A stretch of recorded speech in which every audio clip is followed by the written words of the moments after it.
Bom dia, meus amados irmãos em Jesus, sejam todos muito bem-vindos ao nosso Evangelho diário. É com muito carinho, é com muito bom coração que estamos iniciando a nossa quarta-feira com Jesus, com o nosso coração aberto para acolher as palavras do Evangelho segundo o Espiritismo. Por isso, sejam todos muito bem-vindos, que possamos hoje acolher no fundo da nossa alma essas palavras tão belas que o Evangelho segundo o Espiritismo tem para o nosso coração hoje. Bom, meus amados irmãos em Jesus, nós vamos convidar a todos para, antes de iniciarmos a nossa reflexão, tecermos juntos uma prece, porque este momento de reflexão do Evangelho é um momento que nos convida à serenidade. E a prece, ela conduz essa paz e essa serenidade para o nosso coração, para os nossos pensamentos. Por isso, antes de iniciarmos aqui a nossa conversa, a nossa reflexão de hoje, vamos juntos tecer uma prece. Juntos, em um só coração e em um só pensamentos, roguemos humildemente para que Jesus se faça presente aqui entre nós. Que o Cristo, o nosso divino amigo, possa estar aqui conosco nestes minutinhos de reflexão, nos amparando, guiando para a nossa alma as palavras renovadoras do Evangelho segundo o Espiritismo, e que no final desta reflexão, Jesus possa semear em nosso coração o aprendizado, o esclarecimento e a luz que Ele deseja para cada um de nós. E que assim seja. Bom, meus amados irmãos em Jesus, agora com o coração mais tranquilo, nós convidamos a todos para irmos juntos até o capítulo 12 do Evangelho segundo o Espiritismo, para refletirmos o item 11 deste capítulo, que é a passagem O Duelo. E bom, meus amados irmãos, nós separamos aqui para destacar um trechinho desta passagem, para lermos juntos e ao longo dela irmos refletindo junto com Jesus, vendo que cada palavrinha desta passagem tem para iluminar a nossa alma. Então, o nosso convite aqui hoje é ler juntos este trechinho destacado que nós encontramos lá nessa passagem do Evangelho, e depois a gente vai trazendo uns exemplos, a gente vai explicando, exemplificando estas palavras que são verdadeiros fachos de educação para a nossa alma. Vejamos então o que o Evangelho segundo o Espiritismo destaca para nós. Só é verdadeiramente grande aquele que, considerando a vida uma viagem que o há de conduzir a determinado ponto, pouco caso faz das asperezas da jornada e não deixa que seus passos se desviem do caminho reto. Gostaria de pausar aqui e depois a gente continua lendo o restante deste trechinho que nós reservamos. Mas vejamos que sábias essas palavras. Só é verdadeiramente grande aquele que considera a vida uma viagem, que o há de conduzir a determinado ponto. E vejamos que, quando nós estamos aqui, na vida material, é como se realmente fosse uma etapa que a gente vai cumprir. É uma viagem. Não ficaremos eternamente na matéria, mas estamos aqui nesta etapa, neste percurso, para alcançar um objetivo, para algo cumprir. E o nosso objetivo é sempre dar um passinho para a evolução, para caminhar para mais perto de Deus, nosso Pai, para mais perto da perfeição moral. O objetivo que nós temos ao sair da nossa reencarnação de forma geral e ampla é a gente conseguir subir um degrauzinho na evolução espiritual. Então vejamos que aqui nos diz só é verdadeiramente grande aquele que compreende isso. E dessa forma faz pouco caso das asperezas da jornada e não deixa que isso o desvie do caminho reto. Muito claro essas palavras em nos afirmando que temos uma jornada nessa etapa de reencarnação. Temos o objetivo da evolução para cumprir. Contudo, este caminho nem sempre é fácil. Haverão ali asperezas na nossa jornada, haverão ali etapas de desafio, mas quem compreende que isso é apenas uma etapa não deixa se desanimar por essas asperezas, muito menos desviar-se do caminho reto. Então vamos juntos aqui continuar o que o Evangelho tem para nos ensinar hoje. Depois deste trecho que a gente refletiu, ele continua ainda nos afirmando: com o olhar constantemente dirigido para o foco a alcançar, nada lhe importa que os espinhos ameacem lhe produzir alguns arranhões. Uns e outros ainda lhe roçam a pele, sem o ferirem, nem impedirem de prosseguir na caminhada. Bom, vamos fazer uma segunda pausa aqui neste trecho de muito ensinamento para nós e depois vamos para a parte final desse trecho destacado da passagem de hoje. Vejamos que essas palavras nos faz rememorar um pouco aqui quando a gente vai fazer uma caminhada, uma trilha, uma caminhada ali em uma corrida em meio à natureza. Quando a gente começa a fazer essa caminhada em meio à natureza, temos um objetivo com ela. Seja chegar a um ponto, a um determinado lugar, seja fazer uma quilometragem ali, se a gente estiver fazendo uma corrida, uma caminhada, seja às vezes cumprir um tempo ali da caminhada para fazer um exercício diário. Então vejamos que se estamos numa trilha, fazendo uma caminhada, uma corrida, temos um objetivo, um lugar para chegar, uma rota a fazer, uma quilometragem para cumprir. Contudo, é muito comum quando a gente está ali no meio da natureza, a gente está em um terreno que ele não é linear, a gente se deparar com algumas pedrinhas no caminho. Então pode ocorrer de no meio dessa caminhada a gente dar uns tropeções, a gente às vezes resbalar em alguns espinhos, em alguma folhagem que vai arranhar a gente. Contudo, a gente continua porque temos um objetivo, temos ali um foco para alcançar. Contudo, olha que interessante que o Evangelho nos diz que a vida é assim.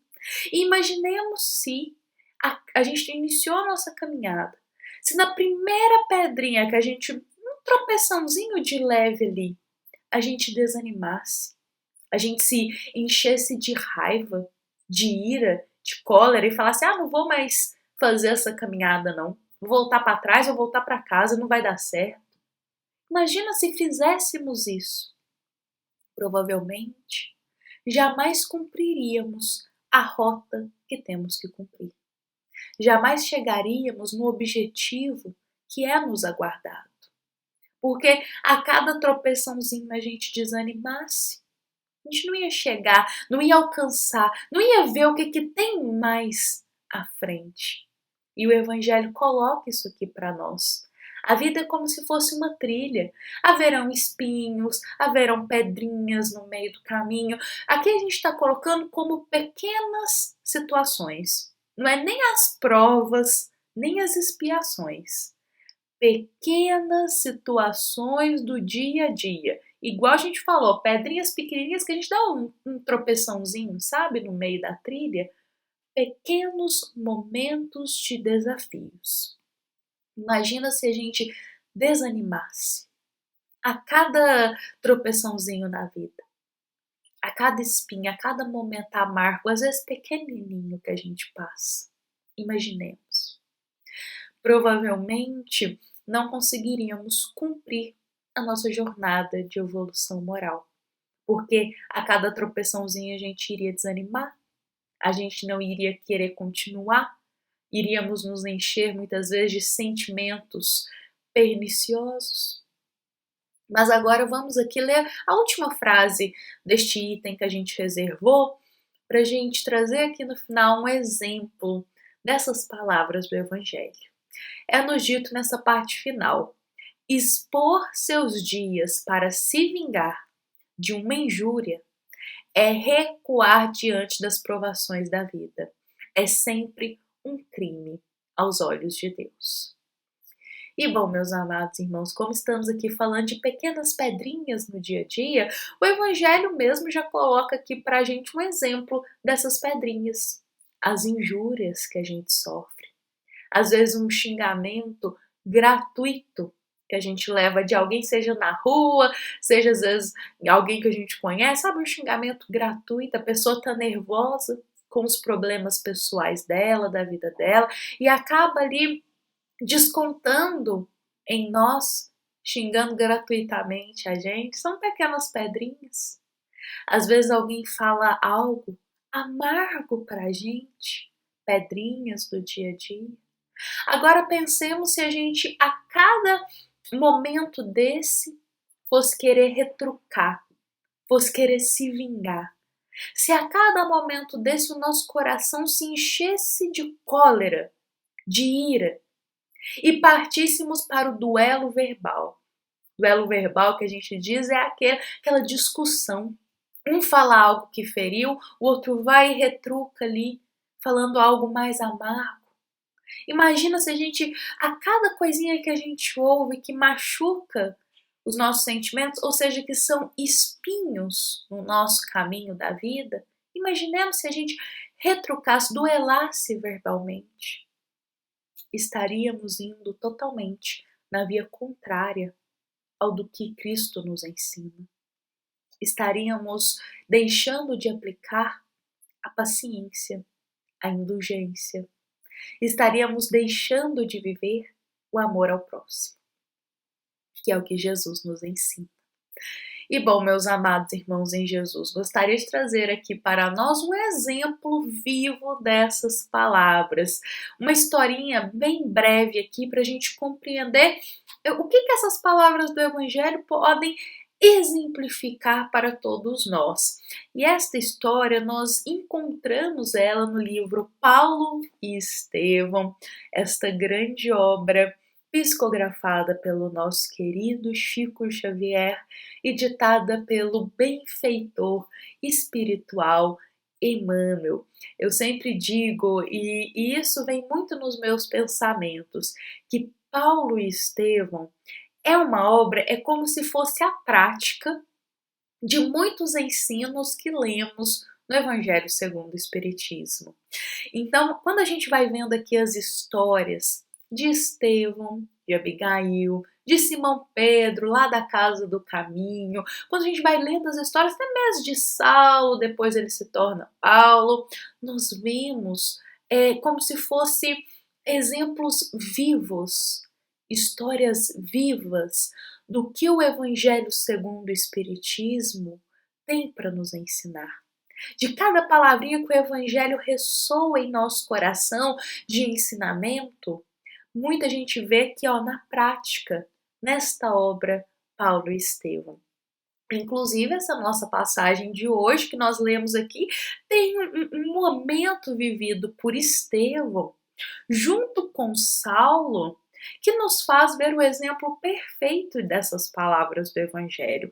Eu vou rememorar aqui para nós, não exatamente na ordem cronológica que é narrada para a gente, vou aqui resumir um pouco com as minhas palavras o contexto e o que se passa, e gostaria de destacar algumas falas desses personagens. Bom, para entendermos o contexto aqui brevemente, Estevão está sendo acusado por Saulo por cometer ali alguns delitos perante a lei de Moisés, das palavras de Moisés, porque Saulo assistiu um dos evangelhos de Estevão. Saulo assistiu uma das pregações belíssimas que Estevão fez de Jesus. E isso o deixou com muita raiva, Porque Saulo, lembremos, ele seguia muito as leis de Moisés. O ensino que a gente diz que ainda está lá no Antigo Testamento. Então, quando Jesus vem, eles não aceitam muito. Então, quando Saulo observa alguém testemunhando ali sobre Jesus, falando o ensino do Cristo, isso deixa com muita raiva. Tanto é que Saulo é muito conhecido por perseguir os cristãos. Todo aquele que seguisse a Cristo, Saulo estava perseguindo. Então vejamos que após ele assistir uma dessas pregações, que meus amados irmãos, são pregações assim belíssimas de uma alma assim muito evoluída, que é Estevão. Quando ele assiste, ele fica raivoso.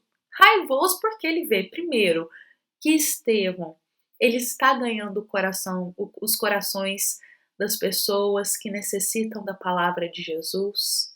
Ele fica com inveja de Estevão, ele fica com ciúme da situação. Aqui eu estou dizendo com as minhas palavras porque é o que a gente observa na história. Ele não admite, por orgulho, que as palavras de Estevão são fachos de luz, que pode transformar muitas almas no caminho do bem.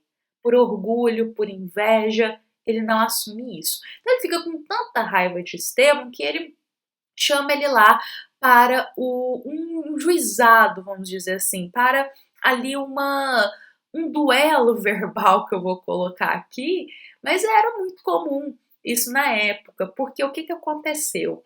Quando Saulo estava assistindo a pregação de Estevão, no meio da pregação, Saulo retrucou Estevão. Pensemos, Estevão estava lá, falando com o coração cheio de amor.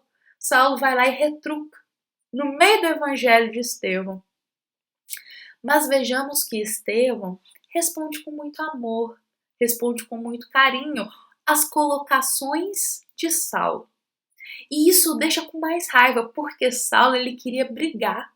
Ele estava xingando Estevão, cutucando Estevão para ver até onde a paciência dele ia, sabe? Testando realmente a paciência de Estevão. E Estevão, gente, ele passa lindamente, que eu vou dizer, nesse teste, porque ele não fica com raiva, ele responde com muita paciência, ali os xingamentos. Vou falar xingamentos porque são palavras duras que Saulo diz, e Saulo fica com mais raiva ainda, porque Saulo queria brigar e Estevão não queria. Então Saulo ficou com raiva daquela situação. Quanto mais paciência e calma Estevão demonstrava, mais raiva Saulo tinha. Então o que aconteceu? Na hora que Saulo viu que não ia adiantar ele ficar ali falando que Estevão ia ter uma resposta nobre para tudo, sempre colocando, se posicionando com o coração a Jesus, Saulo vai e acaba o denunciando. Ele junta ali pessoas também para denunciarem a Estevão, ao trabalho do evangelho que ele fazia, porque ele colocou lá que não era certo, que estava fazendo coisas, até que eles falam como se fosse coisas místicas, como curas, esse compilado mais ou menos que foi a denúncia que fizeram para Estevão. E Estevão vai então para esse julgamento. Então ele está de frente ali para Saulo e também para tantos outros que estão questionando o que ele está falando de Jesus, o que ele anda pregando. Era isso que ele estava sendo julgado. O que ele anda fazendo? Tem curas que ele está fazendo? Então eles estavam julgando estas questões. E vejamos que Estevão, nesse julgamento, ele é muito brando de coração, muito pacífico. Mas Saulo está morrendo de raiva ainda. E Saulo ele não aguenta. Ele xinga a Estevão nesse momento. Ele parte para o duelo verbal. Ele começa a xingar, ele começa a falar coisas brutas, ele não aguenta, ele coloca aquela cólera toda para fora. Em um determinado momento, ele parte até mesmo para a violência física, batendo em Estevão.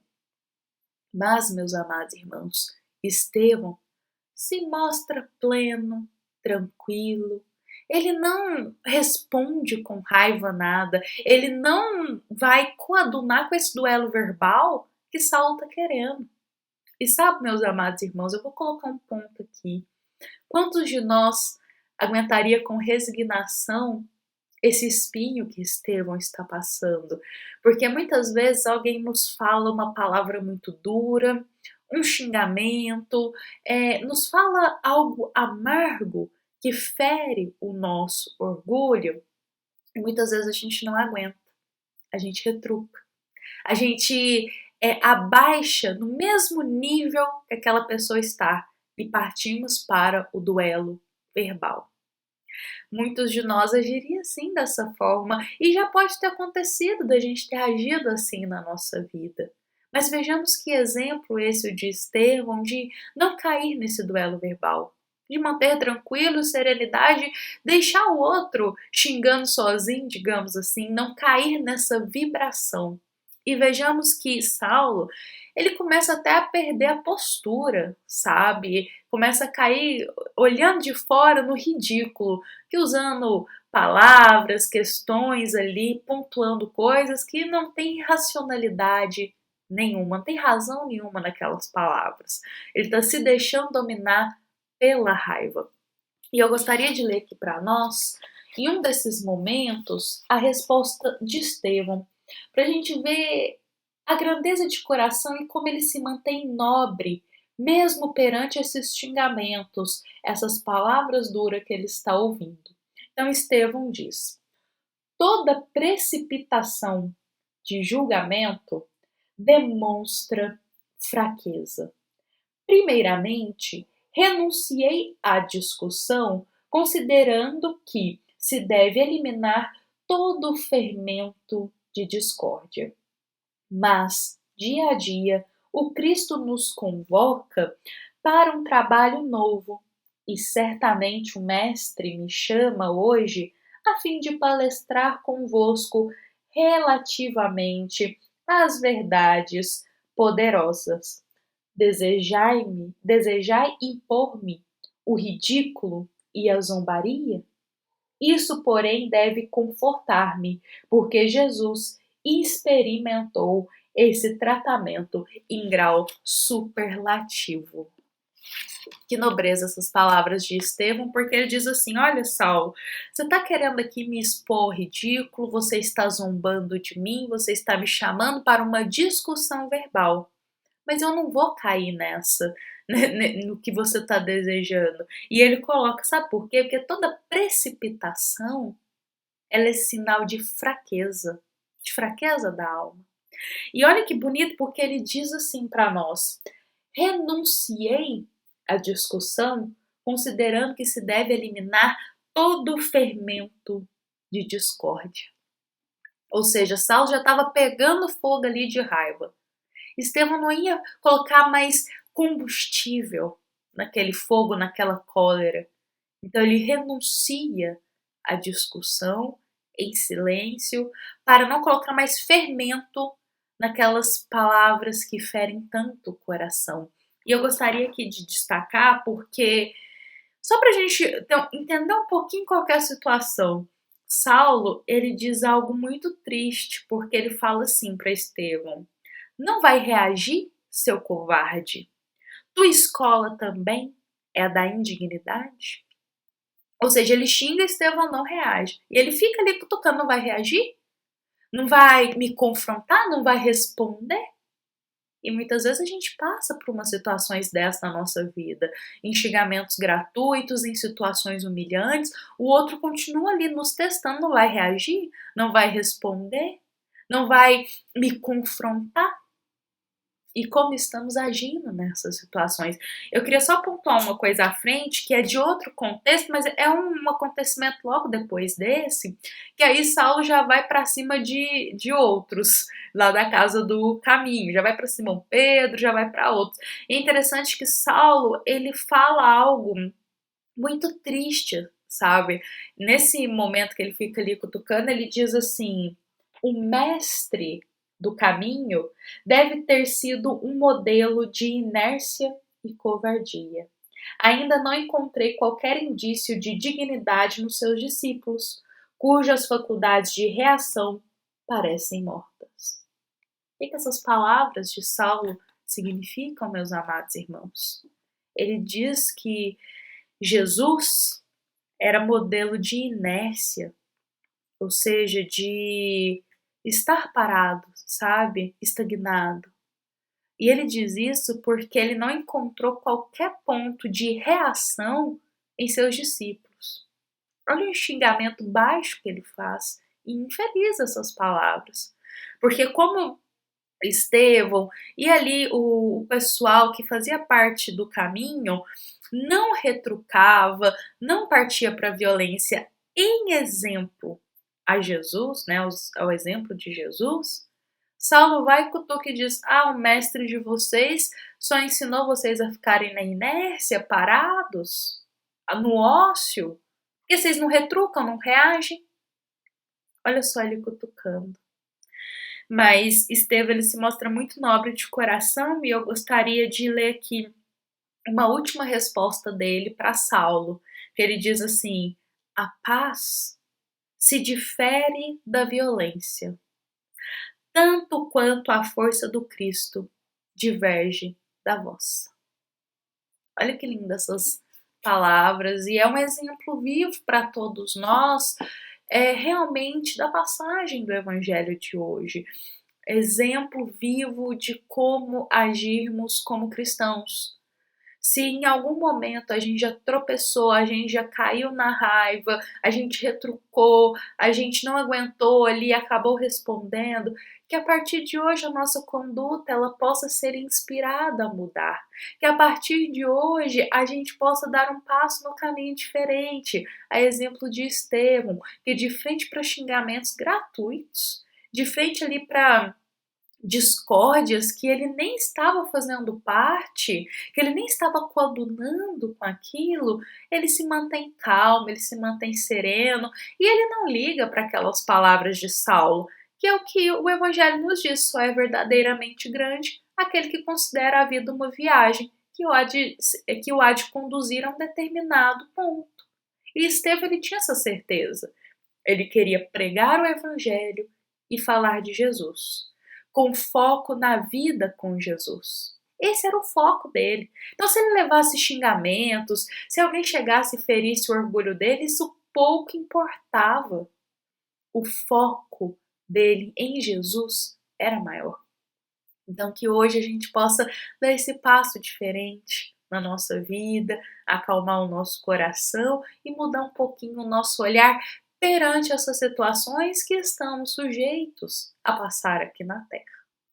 Bom, meus amados irmãos em Jesus, nós convidamos a todos para encerrarmos o nosso evangelho desta quarta-feira, encerrar ele com o coração preenchido em Jesus. Agradecemos a paciência e o carinho de cada irmão que está presente aqui conosco. E lembremos que esta é uma mensagem feita com muito carinho, com muito amor, uma mensagem feita do Centro Espírita Luiz Gonzaga de Luminárias, essa casa espírita que nos acolhe, essa casa espírita que nos mostra o caminho com Jesus, o caminho para a evolução, para a transformação moral. Então é uma mensagem feita da nossa querida casa espírita, com muito carinho e com muito amor.